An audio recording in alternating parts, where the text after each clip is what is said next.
Estamos de vuelta, son las 7 de la mañana con 33 minutos. Seguimos aquí en El Mundo a las 6 a través de la señal de Majestad Radio y Majestad Televisión. Generamos noticia, por supuesto, con nuestros invitados. Julio José Prado, el siguiente, ministro de la Producción, Comercio Exterior. Vamos a hablar de algunos temas y previamente, durante la pausa, ya estuvimos refiriéndonos a uno de interés. Más adelante les explicaremos de qué se trata, pero vamos a iniciar refiriéndonos a la reciente paralización de 18 días acá en el país y sobre todo cómo acelerar la reactivación en la que venía ya trabajando el Ecuador. ¿Qué planes tiene el ministerio? Y le pregunto también, ministro, ¿en qué medida este paro nacional ha motivado que la cartera que usted lidera tal vez gire un poco dentro de los planes que tenía? Quizá el objetivo termina siendo el mismo, pero habrá que darle una suerte de giro a cómo se va a conducir el ministerio y en general el Estado luego de esta paralización. Bienvenido, muy buenos días. Muy buenos días, Néstor Silrad, muchísimas gracias por la invitación. Saludo a todos quienes nos escuchan y nos ven a través de la señal. Pues sí, a ver, lo primero es dar algunas cifras importantes que tenemos estimadas con respecto a lo que ha sido el efecto de la paralización, de estos 18 meses de paralización, 18 días de paralización. Estos 18 días básicamente lo que han hecho es generar una pérdida a los sectores productivos en su conjunto, incluido el precio del petróleo, de cerca de $1.000 millones que han sido perdidos durante estos 18 días de paralización. Esto en varios sectores, digamos, lo podemos dividir en dos grandes grupos. El efecto de $725 millones aproximadamente en el sector productivo privado, tanto exportaciones privadas como el tema comercial a nivel de todo el país, y el segundo, el tema relacionado con el sector petrolero, donde las pérdidas están por encima de los $250 millones en realidad. Así que ese es, digamos, el lucro cesante. Ahora, de esto habrá que todavía terminar de hacer algunas estimaciones adicionales con respecto a cuáles han sido las pérdidas. Lo bueno es que vemos que inmediatamente después de que ha terminado la paralización la semana pasada, los sectores productivos ya han comenzado a sacar, en los casos en los cuales no se perdieron los stocks, a venderlos, a sacarlos, a exportarlos, porque sí hay casos en los cuales ya se perdió esa producción. Por ejemplo, en el sector avícola, en el sector lechero, en el sector florícola, en el sector bananero, camaronero, etcétera. Son producciones que se pierden y no se recuperan. Entonces hay una pérdida real de producción y de valor, ¿no? En términos de la pregunta que usted me hacía, Néstor. Sí. El tema de los objetivos. Los objetivos son muy claros en este ministerio.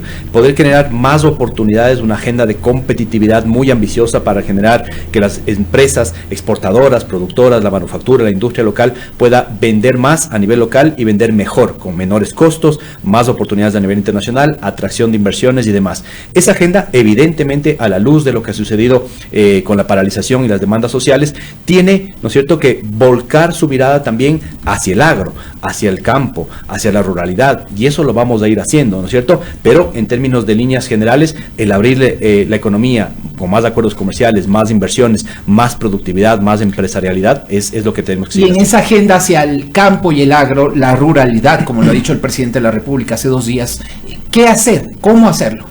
A ver, tenemos que, mire, ya veníamos con una crisis estructural, ¿no es cierto?, en varios sectores, derivada primero de toda la estructura improductiva o de baja productividad que tenemos en el Ecuador en varios sectores productivos. Esa es la estructura tradicional del Ecuador, que hay que atenderla a través de una estrategia que ya le comento después. Después teníamos la problemática del COVID, digamos, toda la estrategia del año pasado y los años anteriores para hacer frente a esta de las peores crisis históricas que ha vivido el Ecuador en su historia. Ojo, la del COVID, la del año 2020, es la peor caída del PIB, incluido el año 99, de la crisis, de la gran crisis financiera.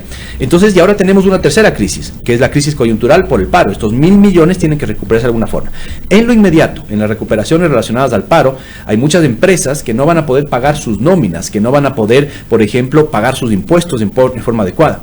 Estamos diseñando un paquete que dentro de poco lo anunciará ya el SRI, el Servicio de Rentas Internas, para poder darle una especie de respiro, ¿no es cierto?, a las empresas, para que aquellas más afectadas puedan diferir el pago de sus impuestos. Sé que el IES, todavía no tenemos una definición específica del IES, pero sabemos que están trabajando también en un tema de poderle dar una especie de alivio, y lo mismo hará el sistema bancario público, que nosotros tenemos injerencia, dándole alivios también públicos a las empresas que han estado complicadas. Eso es en lo inmediato, Néstor. Okay. ¿Cuáles son las empresas que han sufrido las mayores pérdidas, señor ministro? ¿Cuáles son las que ustedes están mirando que han tenido mayores riesgos sobre esta base de las cifras que usted nos ha dado de pérdidas, que son de alrededor de $1,000 millones, que es muchísimo dinero, ¿no? Sí, es mucho dinero, evidentemente, supera a lo del paro del año 2019 ya, y como decimos, son cifras todavía preliminares. A ver, en el sector avícola, por ejemplo, toda la cadena avícola, pollos, maíces, gallinas, derivados de carne de pollo, ¿no es cierto?, huevos y demás, tienen una pérdida de cerca de $30 millones. Se llegaron a perder cerca de 6 millones de pollos que no lograron ser faenados a tiempo. En muchos casos tuvieron lastimosamente que ser sacrificados antes de tiempo, porque incluso se quedaron sin alimento. Entonces ahí hay una pérdida, digamos, de animales, ¿no es cierto?, que se complicó. Cerca de 90 millones de huevos no llegaron a los centros de distribución. Otro sector importante con pérdidas fuertes del sector florícola, sobre todo en la Sierra Norte, ¿no es cierto?, en Cayambe, sobre todo en Taracundo. Porque se vio mucho un tema también de vandalismo que afectó a varias empresas, ¿no?, que se veía que estaban destruyendo la producción florícola. Correcto, sí, las pérdidas totales productivas, digamos, cuantificadas económicas, son cerca de $35 millones, pero efectivamente hay pérdidas, ¿no es cierto?, de infraestructura física. Vimos actos vandálicos, vimos haciendas siendo vandalizadas, camiones que se rompían, se quemaban, incluso en algunos casos. Pues ese es uno de los sectores sin duda más afectados en términos de las exportaciones. Otro sector muy afectado es el sector de la industria láctea y toda su cadena, ¿no? Ahí 18 millones, esta cifra es increíble, Silrat, 18 millones de litros fueron desperdiciados, no lograron llegar a industrializarse, y muchos de ellos tuvieron que ser botados en finca, ya sea porque no llegaron, ¿no es cierto?, a industrializarse y la leche se estaba dañando, o porque fueron botados por obligación por algunos vándalos, ¿no es cierto?, que obligaron a botar esa leche en el campo. Entonces, y en un país en el que tenemos desnutrición crónica e infantil, eso es imperdonable. Es imperdonable, ¿no es cierto? En el sector agrícola en su conjunto, entre agrícola y ganadero, por ejemplo, tenemos pérdidas de $167 millones por falta de comercialización, y todo eso se perdió porque eran verduras frescas, hortalizas y demás que no llegaron a los mercados. Y esto es lo que le acaba de explicar a ustedes Roberto Castillo del INE, ¿no es cierto? Él decía, tenemos una de las inflaciones mensuales más altas desde el año 2008-2009, la subida más fuerte, ¿no es cierto?, de pérdida de poder adquisitivo en términos de la canasta básica en un mes. Entonces, todo esto es parte de estas pérdidas productivas que hicieron subir los precios y perder ese poder adquisitivo. Y quizás uno más para comentarlo, o dos más rápidamente: el sector turístico. El sector turístico tiene pérdidas al menos de $70 millones, y esto se va a seguir acrecentando porque las cancelaciones en el sector turístico llegaron a cerca del 80% del total durante el periodo de paralización, y eso obviamente se alarga hasta el periodo de verano. Es decir, una persona que ya canceló su pasaje el mes pasado, evidentemente no regresará al Ecuador, al menos en un mes, 2 meses, será muy difícil recobrar a ese turista extranjero. Y finalmente el sector petrolero, que tiene pérdidas que van mínimo 250 millones, y todavía estamos analizando cifras que podrían decirnos que estamos cerca de los $500 millones en pérdidas en el sector petrolero en su conjunto. Así que cifras sin duda alarmantes, Silrat. Ahora también quisiera preguntarle sobre el tema de cara al mundo. ¿Cómo quedamos cuando nuestra política es el tema y que han tratado de posicionar en los diferentes congresos, eventos, etcétera, que buscaban inversores para el país, hablando de una seguridad jurídica, de una seguridad en el Ecuador, y vemos que de repente en 18 días habían agendas particulares que por poco y querían sacar al presidente de la República, el tema de los desmanes, el tema de los actos vandálicos? ¿Cómo queda el Ecuador de cara al mundo con esta política de más mundo en el Ecuador y más Ecuador en el mundo? Sí, a ver, mire, es evidente que el Ecuador y nosotros como país nos veníamos vendiendo como una economía muy estable, ¿no es cierto?, diferente al resto de América Latina, con poca conflictividad social, política, sobre todo con un gobierno que miraba hacia la empresa, las inversiones, la apertura comercial, a diferencia de otros países de América Latina. Esa visión sigue estando intacta, digamos, ¿no? Es parte de lo que creemos que es muy importante como un modelo de desarrollo para generar más empleo, más oportunidades y demás. Sí hay empresas, sobre todo varios grupos de empresarios, por ejemplo, había un grupo de empresarios de Estados Unidos y un grupo de empresarios puntualmente de Chile que venían esta misma semana, el uno de Estados Unidos venía la semana pasada en medio del paro, cancelaron obviamente, y otro grupo chileno que venían esta semana a poder llegar al Ecuador. Esa platita ya se perdió entonces. No se perdió porque un inversionista no mira solamente la coyuntura, digamos, de junio 2022, mira el largo plazo del país. Esas empresas vienen a quedarse en el Ecuador 5, 10, 15, 20, 30 años. ¿Tenemos esas garantías para darles, ministro? Sí, nosotros tenemos, digamos, lo primero es entender, a ver, ¿qué es lo que quiere una empresa cuando viene a un país? A cualquier país. Quiere seguridad jurídica, ¿no es cierto? Y un entorno económico productivo que le permita tener un provecho adecuado, que su gente esté bien cuando contrata, etcétera, una serie de elementos, ¿ya? Del punto de vista de seguridad jurídica, sin duda que el Ecuador no es el país con mejores normativas, legalidad, seguridad jurídica, pero tenemos una ley, ¿no es cierto? Y una forma de hacer empresa, inversiones en el Ecuador, que es los contratos de inversión.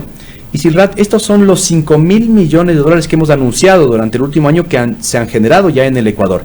5.000 millones de inversión privada bajo la figura esta de contratos de inversión privada. Es decir, le protegemos de esa inversión cuando supere el $1.000.000 y le damos un contrato de estabilidad de largo plazo. Y estos 5.000 millones son cerca de 220 empresas que ya están en el Ecuador y es lo mismo que le estamos ofreciendo. Entonces, apenas ha pasado este problema, ¿no es cierto?, de la paralización de 18 días, lo que estamos haciendo es comunicarnos con todos los inversionistas para decirles, miren, lo primero y más importante, se preservó la democracia, se preservó el orden constitucional y el presidente Lasso, ya una vez que se trató de destituirlo a través de la Asamblea no va a poder volver a hacerlo en 3 años. Así que estamos seguros que al menos en 3 años vamos a tener esa estabilidad que nos... Ministro, si me permite 2 preguntas que me parece claro también aquí importante para puntualizar. ¿Inversionistas en qué campos? La primera de ellas.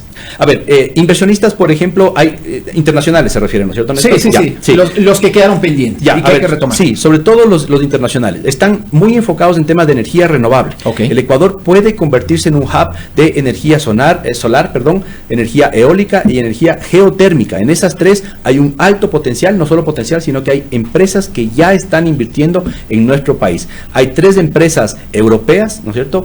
Una está en Loja, otra está en Manabí y otra está en Galápagos, que ya están invirtiendo en el Ecuador en energía solar y eólica. Son $500 millones ya este año. Y en otros campos, por ejemplo, estamos viendo empresas de Perú y de Chile muy interesadas en el campo de la agroindustria, de los agroalimentos, del tema de la agricultura, por ejemplo. Le pongo el ejemplo clarísimo aquí de Perú. Perú hace 10 años, Néstor, tenía exportaciones tradicionales por cerca de $1.000 millones, por decir un número, hace 10 años.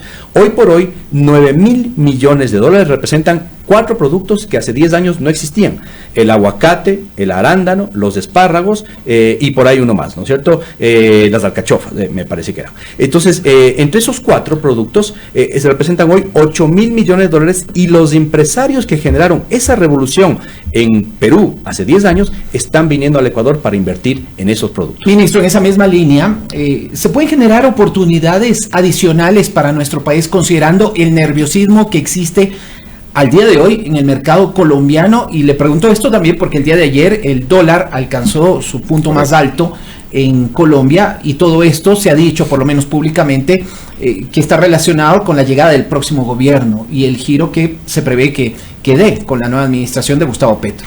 A ver, nosotros pensamos que el Ecuador sigue siendo un país que puede convertirse en un magneto, ya lo está haciendo para la inversión local y algo todavía de inversión extranjera, pero puede convertirse en un imán, un magneto interesante para atraer más inversiones que van a salir de esos países. Ya lo hemos visto en Colombia, en este caso todavía en Perú y en Chile, tenemos inversiones que están ya llegando a nuestro país y seguramente de Colombia, que ha sido además un socio aliado natural del Ecuador en términos de inversiones, así así lo veremos sin ninguna duda. Yo creo que ¿qué es lo más atractivo del Ecuador? Sin ninguna duda es la dolarización, esta estabilidad que nos brinda, evita las devaluaciones tan fuertes que están teniendo en otros países, que es pérdida de poder adquisitivo, y un elemento adicional. A pesar de todo lo que está pasando y a pesar de lo que se comentó hace un momento del aumento de los precios en el Ecuador, la inflación del Ecuador sigue siendo de las más bajas de América Latina y las más bajas del mundo. Hoy por hoy vamos a terminar ya con las nuevas cifras dadas para el INE, que estaremos por arriba del 4%, creo que 4.2% de inflación anualizada, pero eso comparado, por ejemplo, con, bueno, la locura que está viviendo Argentina, 60%, Así es. pero lo que está sucediendo en Colombia o en Perú están en el 10% de inflación, y en el caso de Europa y Estados Unidos por encima de ese 10%. Entonces, Ecuador sigue siendo un país atractivo del punto de vista de una inflación más baja, si es que logramos ponernos de acuerdo en la parte social, bajar el nivel de conflictividad, que es lo que pretendemos en el gobierno, pues sin duda podremos seguir avanzando rápidamente en esa estrategia, que lo único que busca es más inversiones para generar mejor empleo y darle más oportunidades a las empresas locales extranjeras de contratar más y mejor. Ese es el objetivo de todo esto. Ministro, quisiera también pasar a temas sobre las negociaciones que se están realizando, las mesas que han seguido avanzando para un tratado de libre comercio con México, enfocado también al tema central, que es precisamente ser miembros plenos de la Alianza del Pacífico, porque este es uno de los pasos para poder alcanzar y llegar a este punto. ¿Cómo avanzan? ¿Cómo han podido ya ir cerrándose las negociaciones? ¿Y para cuándo ustedes esperan ya cerrar todos los puntos conflictivos que aún tienen y los temas más sensibles que están enfocados en tema, por ejemplo, de banano, camarón y el atún? Así es, Irra. Lo primero es decir, la agenda de acuerdos comerciales es esencial para crear un nuevo modelo de desarrollo en el Ecuador que permita generar más oportunidades, sobre todo para las pequeñas y medianas empresas. Le doy un dato, Silrat. El 90% de las empresas que exportan, del total de las empresas que exportan, 90% son pequeñas, medianas o micro. Las más grandes, ¿no es cierto?, son pocas y generan muchas exportaciones, pero en cantidad de empresas hay muchas empresas pequeñas y medianas que exportan. ¿Qué queremos? Que haya más empresas, más productos de la Sierra Central, de la Amazonía, de la costa, que puedan llegar a esos mercados internacionales. Y tenemos excelentes productos en el Ecuador, de los mejores del mundo. Cualquiera que nosotros nombremos en esta mesa son de las mejores calidades del mundo, ¿no es cierto? El banano, el camarón, el brócoli, las flores, el café, el chocolate, el cacao, cualquiera de ellos son de los mejores del mundo, pero no tenemos los mejores acuerdos comerciales. Por eso nos hemos puesto esta agenda ambiciosa de abrir la economía al mundo, de generar más oportunidades para que nuestros productos se vendan mejor afuera.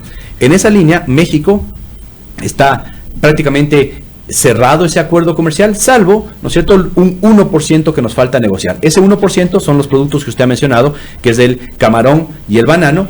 En el tema del atún ya nos hemos puesto de acuerdo en la mesa de negociación, va a tener acceso al mercado en las condiciones que necesitamos en el caso ecuatoriano, y solamente nos faltarían esos dos productos, en el que, punto, lo digo solamente, pero son los dos más grandes del Ecuador, claro, en términos de exportación, que son súper fuertes además. Claro. A ver, pero en el punto del atún quisiera que usted me cuente, porque estaba revisando algunas redes sociales de algunos gremios que señalaban que no estaban dispuestos y que pedían la exclusión del atún de los acuerdos y se mantenían en el tema de la exclusión por temas de detalles de anexos que estaba pidiendo México y que el Ecuador estaba dispuesto a entregar.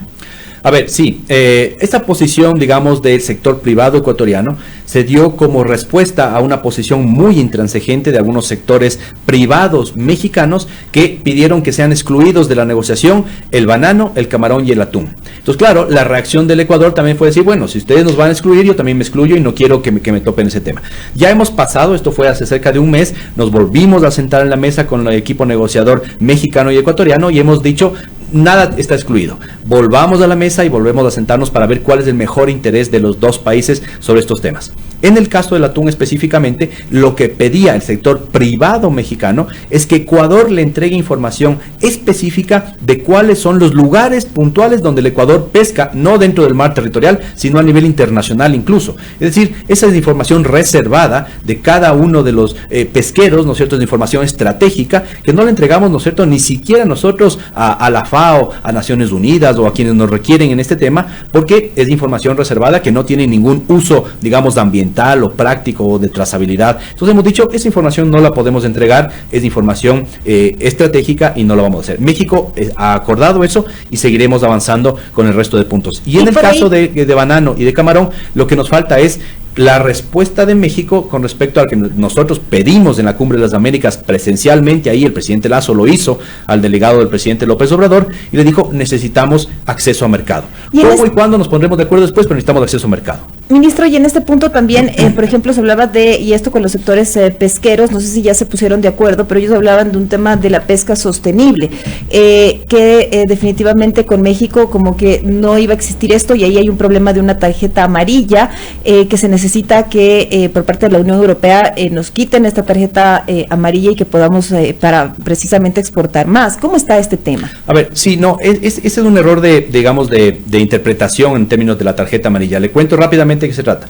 La tarjeta amarilla es una sanción que nos impuso la Unión Europea hace 3 años al Ecuador, ¿sí? Claro, por el tema de la pesca sostenible. Por pesca sostenible y demás, por trazabilidad. Estamos en el camino de salir hacia final de este año y finalmente dejar la tarjeta amarilla y pasar a tarjeta verde, digamos, que nos quita cualquier tipo de restricciones para exportar hacia la Unión Europea. Ese es un trabajo que lo estamos haciendo nosotros en el ministerio, ¿no es cierto?, en el viceministerio de Acuicultura y Pesca, ¿no? Pero para el caso de México no hay ninguna relación entre la tarjeta amarilla y este tema, y más bien sí nos vamos a comprometer dentro del acuerdo a mantener las mejores prácticas, estándares ambientales en el tema del atún y la pesca, porque el Ecuador de hecho es de los países con mejor nivel hoy por hoy de trazabilidad del Pacífico, de la zona del Pacífico. Y ahí cómo está el tema de origen también, porque ese era otro de los puntos de discusión. Sí, en ese tema específico del origen, en el caso del atún, este es un tema que todavía estamos abiertos dentro de la mesa de negociación del atún y nos pondremos de acuerdo en un origen, digamos, que no sea el más extremo que pide México, ni el más abierto, que es el que pide el caso ecuatoriano. Entonces llegaremos a un consenso sobre algunos contingentes y será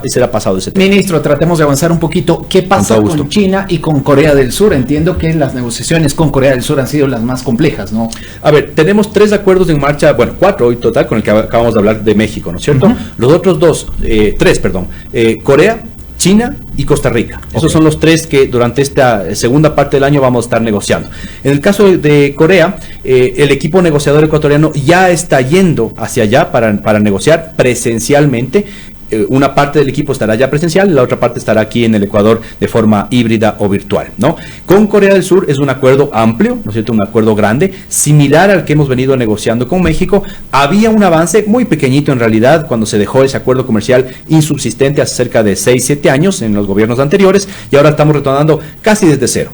Por eso es un acuerdo que es complejo de negociar, va a tomar tiempo, pero nos hemos puesto una meta que es una meta solamente todavía simbólica, pero que esperamos avanzar hasta final de año con la gran cantidad de mesas de negociación, y creemos que va a ser posible en ese sentido. ¿Qué pasa con China y Costa Rica? Con el caso de China, por el tema de COVID y demás, en el caso de China no se pueden hacer negociaciones presenciales, así que haremos rondas virtuales a partir de agosto, y también tenemos un plazo de aquí hasta final del año de poder negociar ese acceso a mercados. En el caso de China, a diferencia de México y Corea del Sur, no es un acuerdo de amplio espectro, son temas más puntuales que vamos a negociar. ¿Qué significa eso? Que en el caso, por ejemplo, de México, es el acuerdo comercial más grande que ha negociado el Ecuador, 22 mesas de negociación. En el caso de China, por ejemplo, estaremos abriendo cerca de 5, 6, 7 mesas de negociación.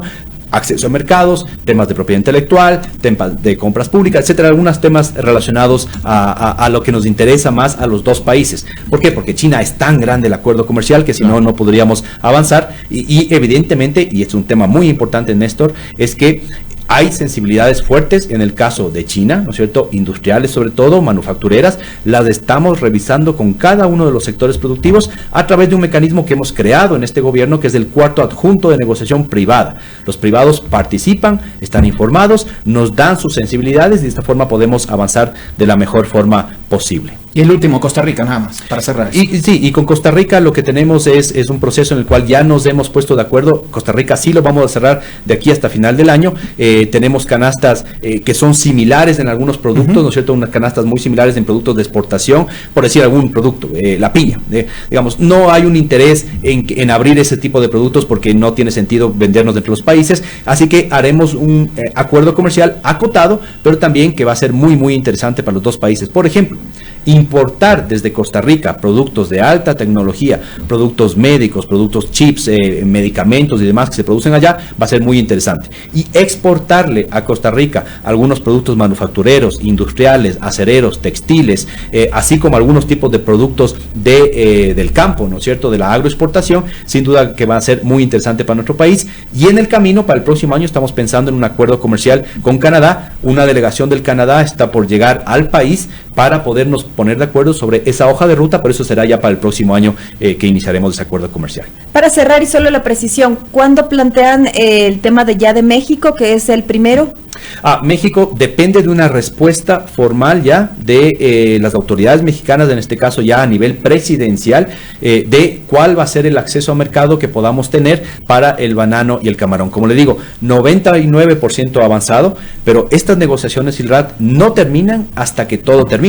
Por eso es que hasta que no tengamos una respuesta nosotros con respecto a nuestros dos productos, pues evidentemente no podemos cerrar el acuerdo comercial. ¿Y no hay una proyección de tiempo? No, aquí sí ya lo que ha quedado es que la ronda, la número 9, que es la que estamos negociando en este momento, sigue abierta, pero ya nuestros equipos negociadores en este momento ya han cerrado la parte técnica y estas ya son definiciones más a ese nivel, ¿no es cierto? A nivel de presidentes y incluso a nivel de ministros, que es donde estamos trabajando estos temas, ¿no? Así que esta es parte del proceso, nosotros seguimos avanzando, pero muy importante decir, Néstor, y Silrat, decirles que nosotros tenemos una visión de un Ecuador competitivo, abierto al mundo, más oportunidades, pero es evidente que esta oportunidad que tenemos de repensar, de mirar hacia el campo, de mirar hacia la ruralidad, no la vamos a perder y no la vamos a desperdiciar. Estamos trabajando en acciones muy puntuales para eso y dentro de poco las podremos comentar. Y otro elemento, como sabemos que hay una subida de precios, como sabemos que a nivel internacional viene un periodo de inflación acelerado,